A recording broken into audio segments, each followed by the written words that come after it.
Hello, hello! Another day, another full season video. And look at that. Ang ganda ng kulay ng mga dahon, di ba? Di ka talaga magsawang maglakad at i-enjoyin yung mga kulay ng dahon. Tingnan mo mga dahon nagliliparan. Yun ang paborito ko pag naglakad. Tapos gusto ko siyang ma-experience talaga. Akala ko hindi ko yan mararanasan.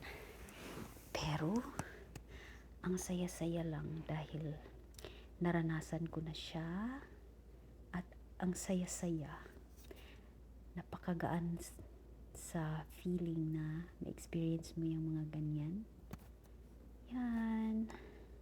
Kaya gusto ko ring i-share sa inyo kung gaano kasarap sa feeling yung mga ma-experience mo yung mga pinapangarap mo lang, yung mga hindi mo inaakala na mararanasan mo.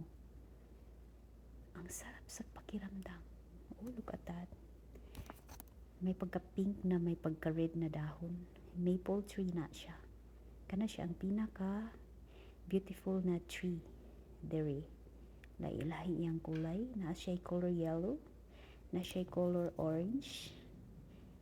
At saka pink red.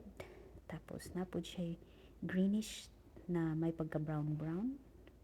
Basta lahi-lahi iyang color. Moong lingaw jud ko. Kada magbaklay mi, malingaw jud ko. Bisan ang akong kauban ay seryoso kaayo. Ako nagngisi sa iyang likod. Kana siya oak tree. Yellow ang dahon.